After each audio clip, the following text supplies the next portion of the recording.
নমস্কার, শুভ সন্ধ্যা। সবাই কেমন আছেন? আমি আপনাদের কাছে আরেকটা রেসিপি নিয়ে চলে এসেছি, ঝটপট রেসিপি সোয়া চিলি। সোয়া চিলি করতে কি কি লাগে শুরু থেকে শেষ অবধি দেখবেন। ভালো লাগলে অবশ্যই একটা লাইক করবেন, কমেন্ট করে জানাবেন কেমন লাগলো। আর আমার চ্যানেলে যদি নতুন হন তাহলে চ্যানেলটাকে প্লিজ প্লিজ প্লিজ সাবস্ক্রাইব করে দেবেন, ফলো করে সাথে থাকবেন।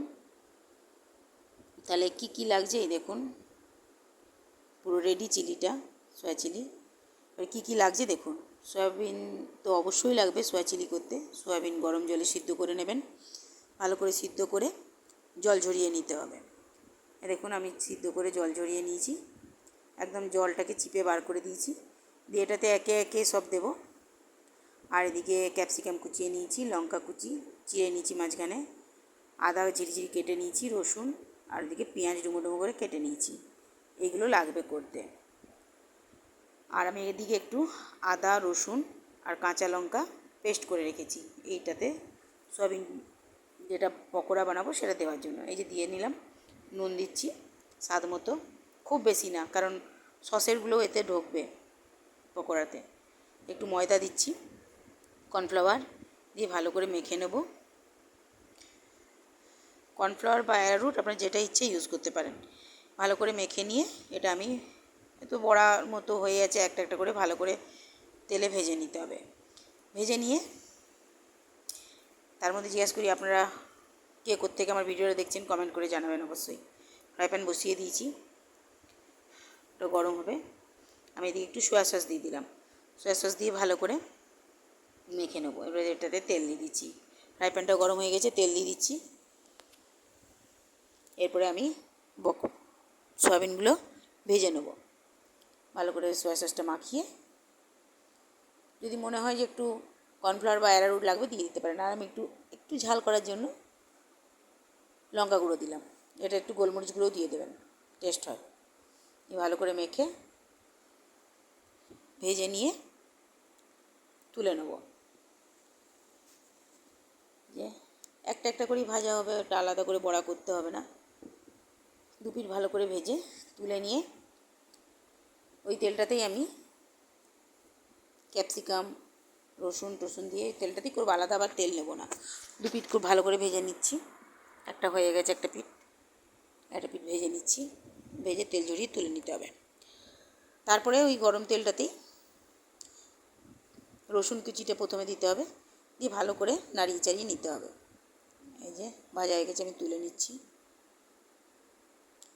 তাহলে রসুন কুচিটা দিয়ে একটুখানি ভেজে, খুব লাল করে ভাজতে হবে না, তাহলে পুড়ে যাবে। আর সবসময় চেষ্টা করবেন আঁচটা কম রেখে করতে।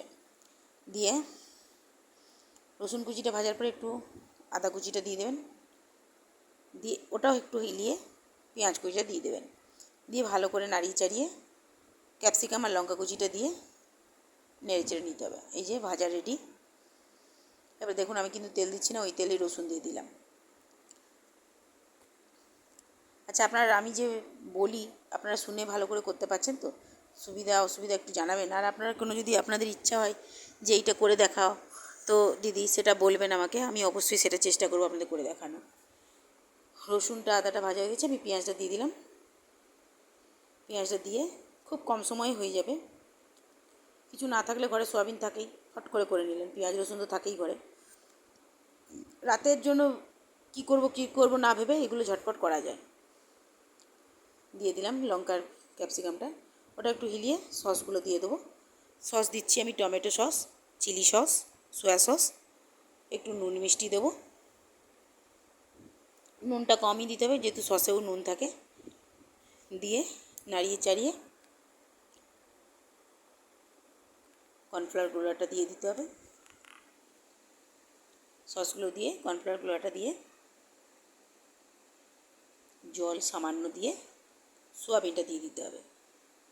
দিয়ে নিয়ে ড্রাই করতে চাইলে, আর যদি একটু মনে হয় গ্রেভি রাখবো তাহলে একটু জলের পরিমাণটা বাড়াবেন। আমি ড্রাই করেছি, ড্রাইটা বেশি ভালো লাগলো দেখলাম, বা ভালো লাগে। তো আপনাদের যেমন ইচ্ছা, গ্রেভি করতে তাহলে একটু জলটা বাড়িয়ে দেবেন।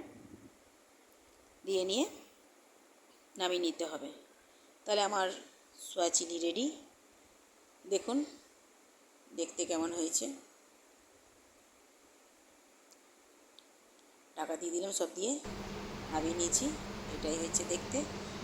সবাই ভালো থাকবেন, সাবধান থাকবেন, সুস্থ থাকবেন।